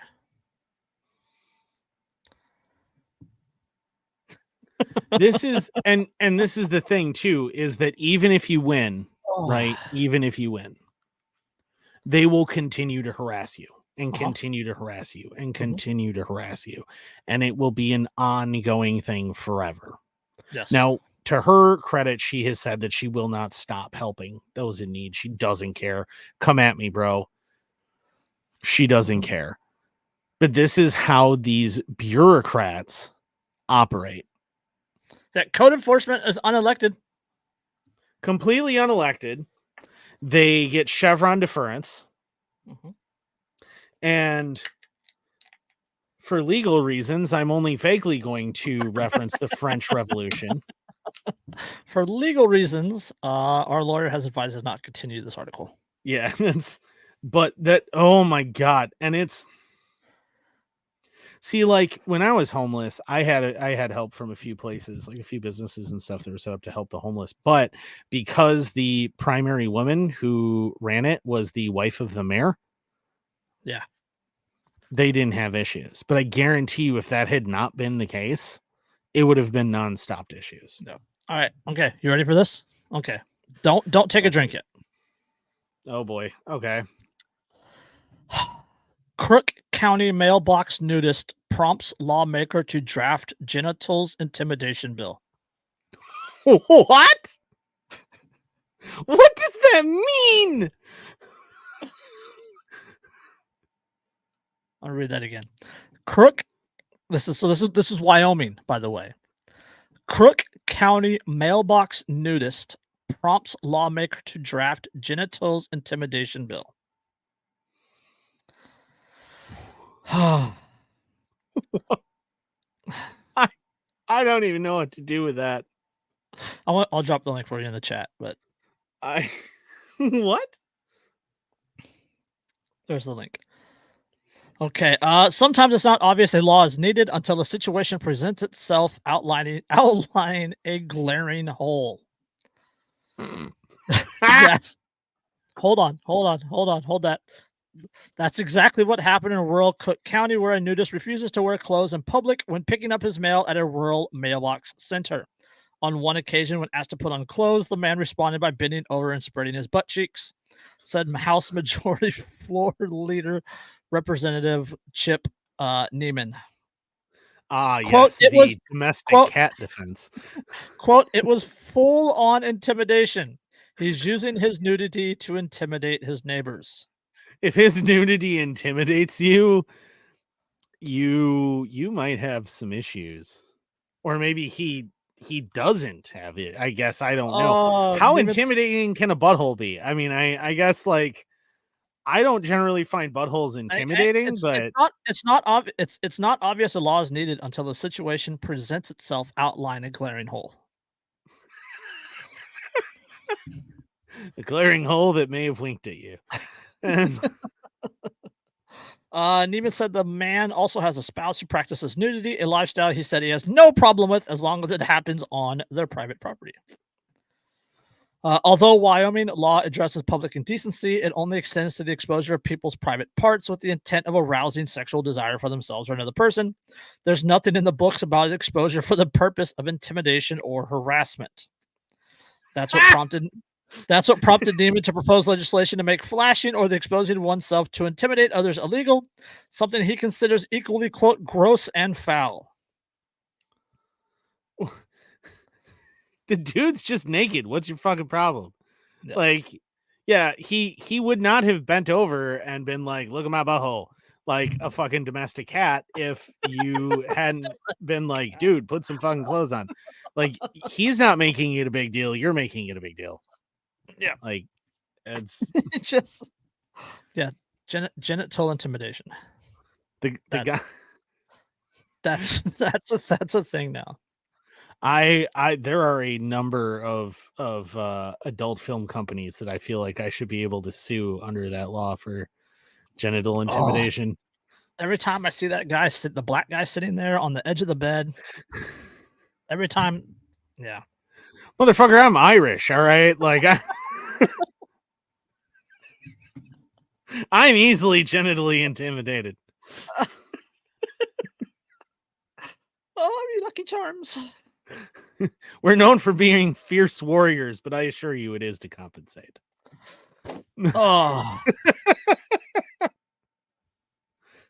Hey, look at the size of me ox.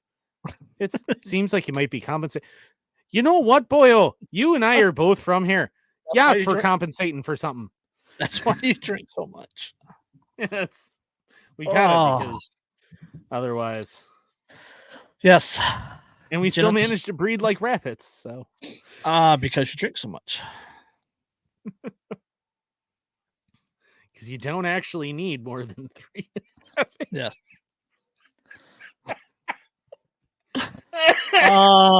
Newman said Crook County Attorney Joseph Barron supports the proposed legislation as it would provide clarification to current law and more of a, quote, legal leg for prosecutors to stand on to bring charges for incidents like what happened with the nudist. It's a legal third leg. It's a legal leg, yes. Quote, it should just give a better definition of trying to intimidate someone in that way, that it would provide protection for the person that's being intimidated. Again, if you're intimidated by nudity, that's on you, bro. Like, I once witnessed, and it was actually out west.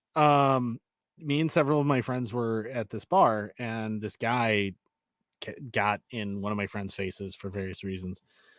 And he was like, I don't want to fight you. And the guy just didn't want to listen. And he was like, I seriously don't want to, but the guy wouldn't leave it alone. His friends wouldn't leave it alone. So we're like, okay, fine. So we go outside and my buddy proceeds to strip completely naked. Yes. In the parking lot, completely naked, and then just runs at the dude and is like, let's hug it out.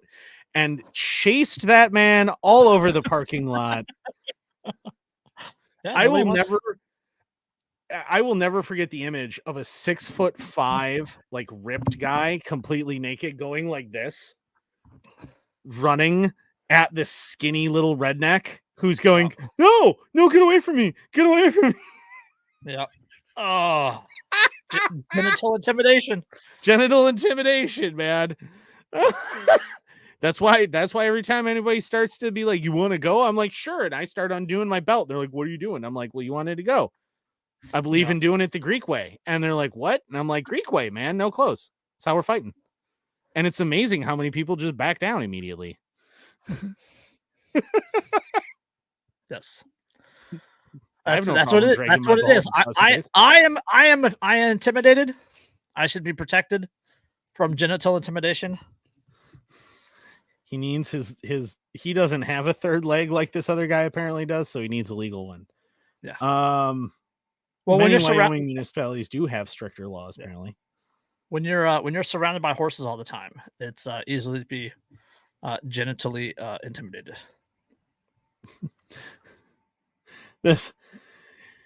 Oh man. In 2016, the Cheyenne City Council voted to remove an 1874 law that prohibited the wearing of indecent attire in public.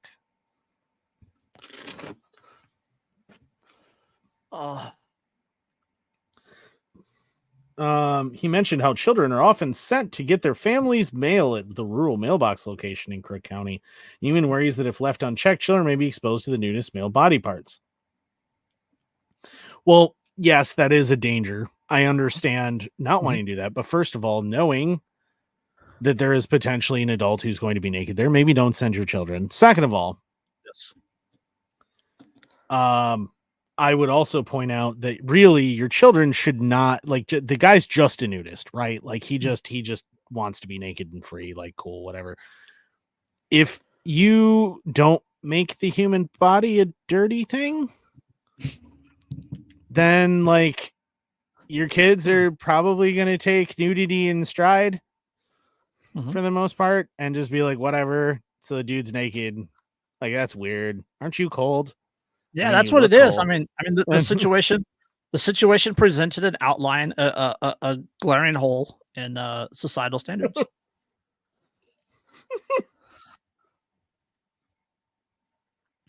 I have no problem with nudity. I couldn't live with the person I live with and have a problem with nudity because she's a fucking nudist. We've all seen. It's just such a fucking. I mean, just always. The one upside to how cold our house gets in the winter is finally she puts on some clothes. I love her dearly, but my God. All right, speaking of always nudity. All right, we got another genital intimidation bill. Democrats bring bill to prohibit armed citizen militias. Oh, did the big scary men with the guns make you uncomfortable because you're a tyrant? Yes. Because of Chevron deference. If Chevron deference was not a thing, people would be a lot less angry. Just saying. You know, the thing is, right, and it's a pretty basic thing. If I say the words "death to all tyrants" and you feel intimidated by that, guess what? That means that you're a fucking tyrant. Yes. Oh, okay. Better. Democratic lawmakers are advancing legislation intended to prevent privately organized paramilitary and militia group activities within the United States. You mean the thing that's specifically called out in the Second Amendment? Yes.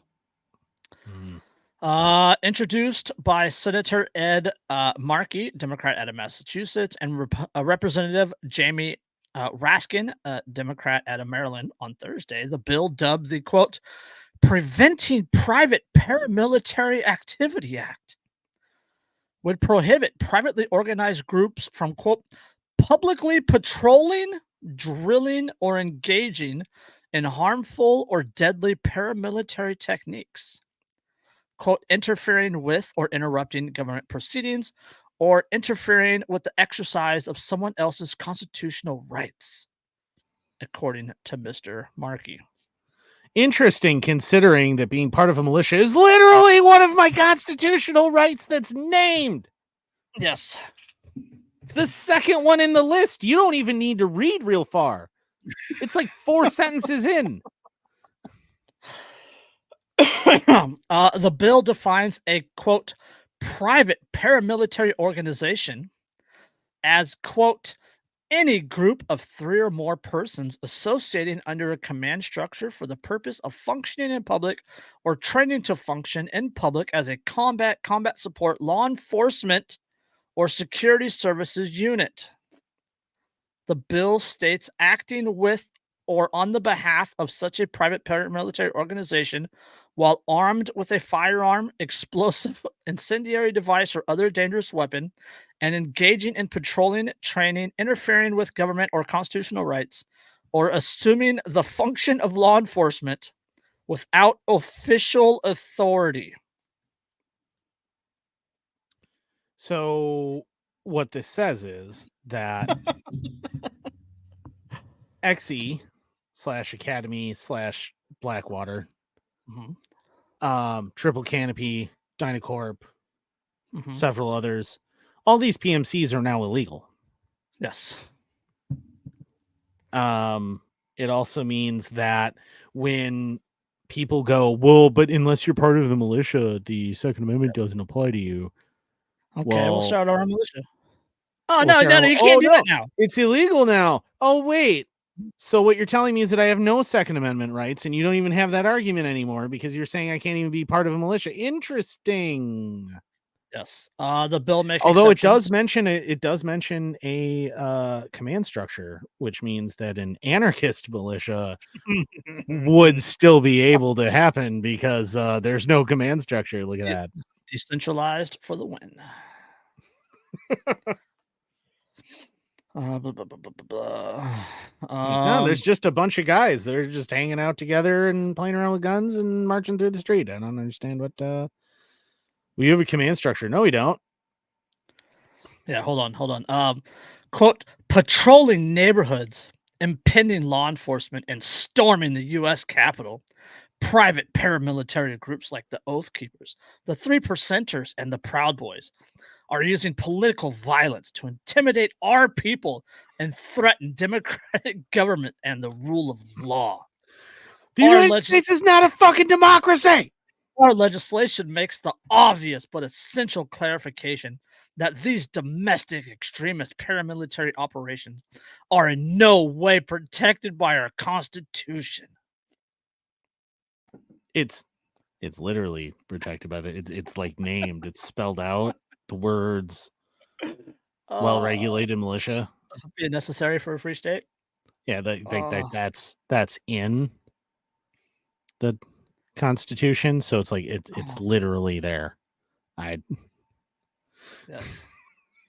Like it could not be more there. Yes. And technically, I mean, if you're going to say, well, anyone who gears up to be paramilitary and interferes with people's constitutional rights, I mean, then you're going to have to arrest an awful lot of ATF. Oh no, the bill makes exception for federal or state organized groups. Of course it does. Law enforcement, National Guard, military reserve units, state guard forces. But according so this makes exception for state guard forces. In Montana, the Firearms Freedom Act and the Constitutional Carry Bill both spell out that all residents of the state of Montana are members of the militia. Yep, which means that it would have absolutely no effect on you, even if it were to be passed, which it won't, because it wouldn't pass constitutional muster in the first place. But I found out a cool thing about Montana, by the way. So Montana has has no universal background checks, right? So you can do private sales, right? So you can do private sales in the state of Montana, and then you can go get a concealed carry permit in the state of Montana. You don't have to because it has constitutional carry, but you can go get a concealed carry permit. The concealed carry permit does not list your firearm.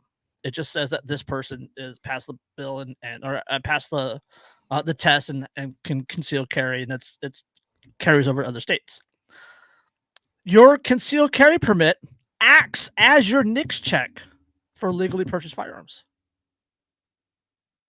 So you don't have to get NICS checks. So I just thought that was really cool.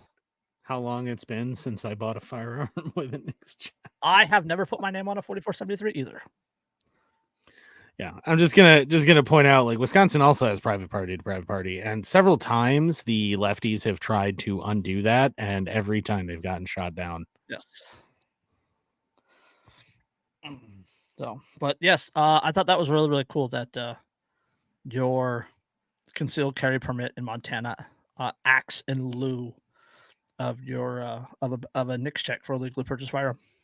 So you just keep buying a bunch of fucking guns. And the concealed carry permit's good for 4 years. And then you can combine that if you really wanted to go that route with getting a CNR. Mm-hmm. Which means you can literally have M16s mailed to your house. Oh,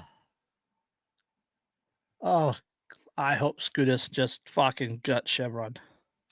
If they do, it'll be fucking glorious. Because speaking of M16s, like actual M16s,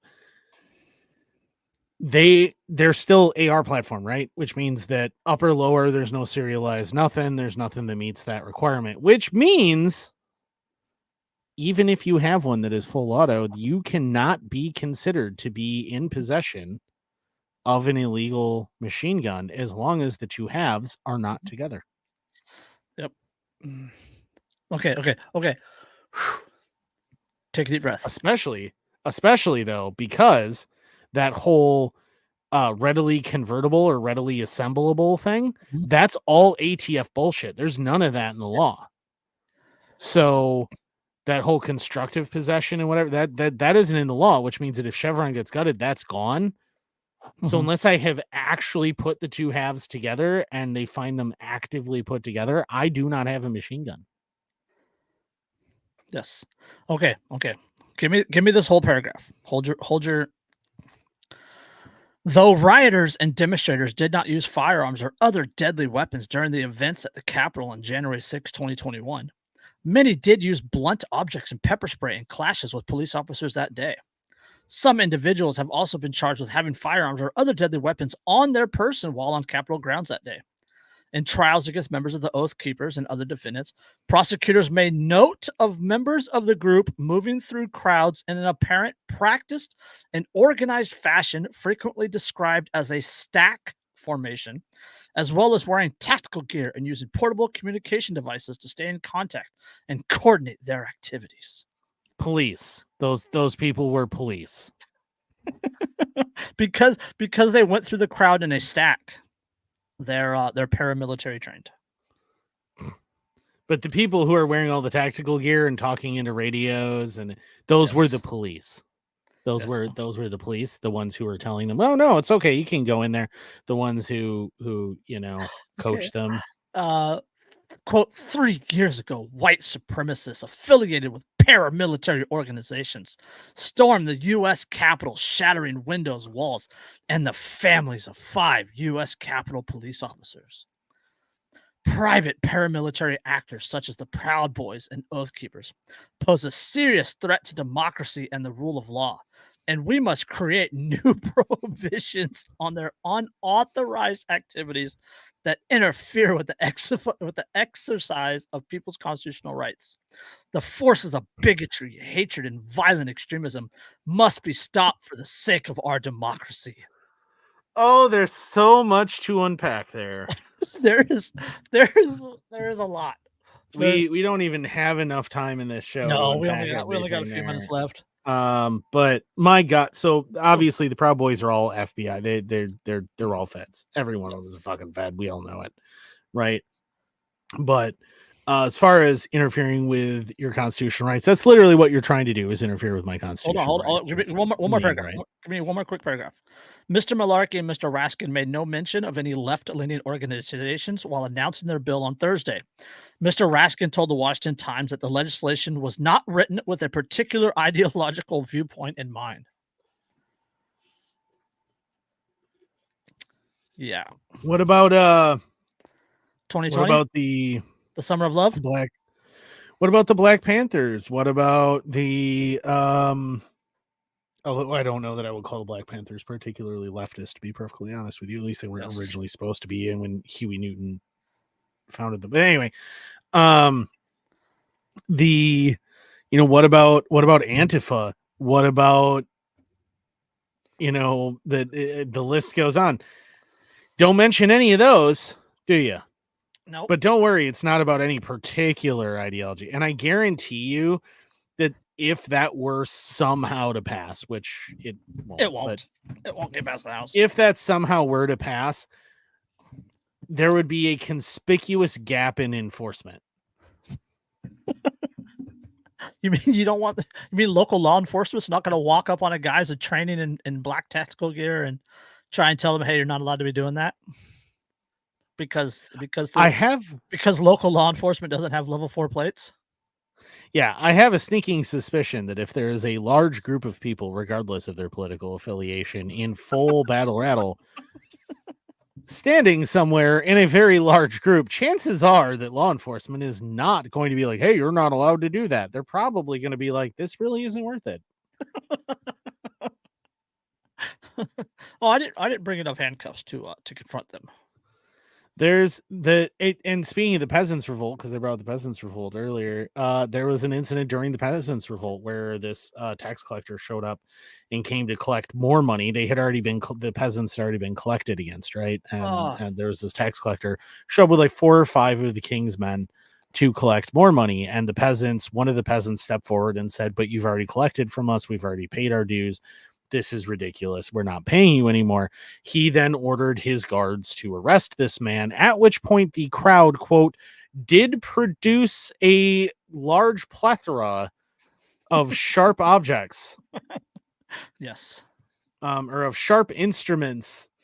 And like, so the implication is like all of a sudden there's literal pitchforks, axes, really big spike clubs, all this other stuff from a crowd of we estimated of about 250 to 300.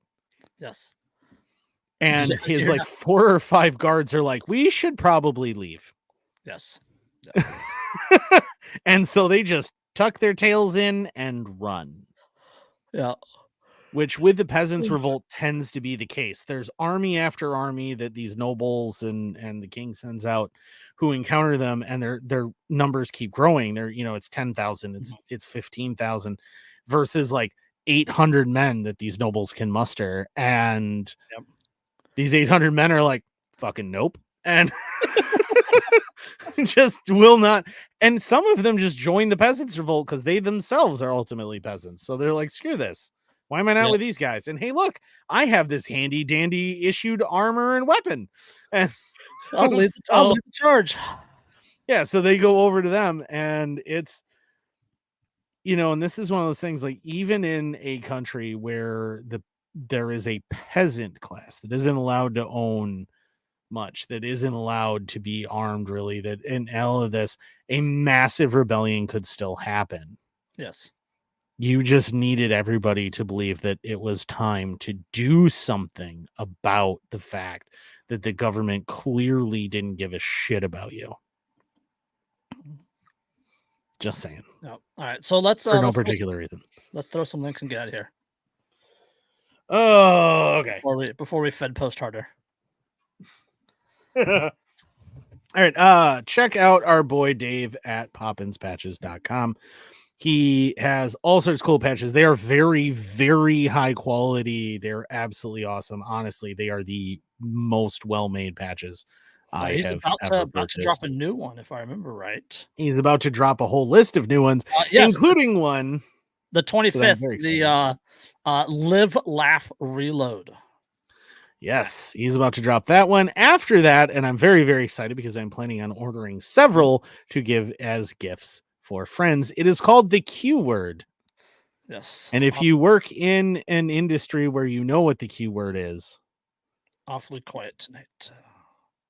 You said it. Yes, I had to say it because not everyone knows what the Q word is. If you work in one of those industries, though, it is a fantastic patch, and you are going to want that one to give as gifts to your friends, your very special friends. Those are people that you want to give them to. I already have several EMTs that I know that I plan on giving them to, that I'm sure they'll appreciate it. I'm sure they'll be very excited. Buy them, buy a collection of those patches for your local fire departments. Bring them by. You'll be a very popular person. But definitely check out Dave at poppinspatches.com. And buy stuff. He's got so many other good patches and everything else. We are also sponsored by Reaper brand apparel, and one hat just over my shoulder there. Super awesome brand, super high quality stuff. I absolutely love their stuff. They have a fantastic message that you definitely need to check out. Check out their 10-day challenge.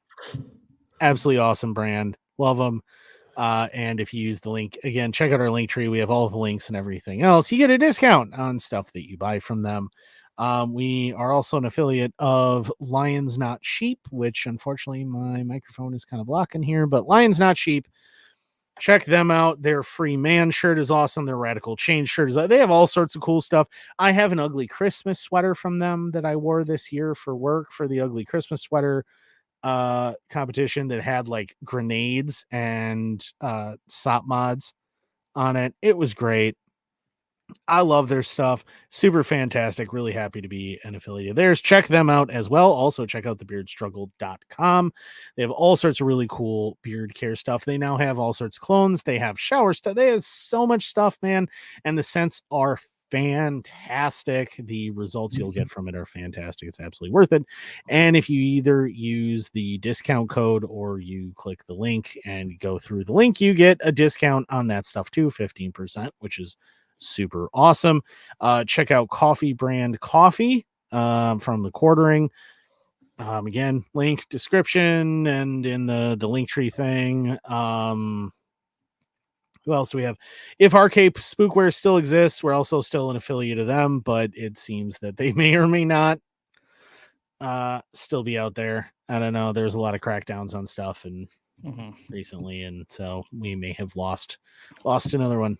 But I don't remember. Do we have anybody else? Check out FPC. Donate to them. They're our favorite legal. My God! I cannot wait for Chevron to go away. Oh, they're so good. Yes, check out FPC. They're absolutely fantastic. All right, so KC beat Buffalo tonight. So who's your favorite going forward? Holy crap! Really? Yeah. Kansas City beat Buffalo. Yeah, by 3.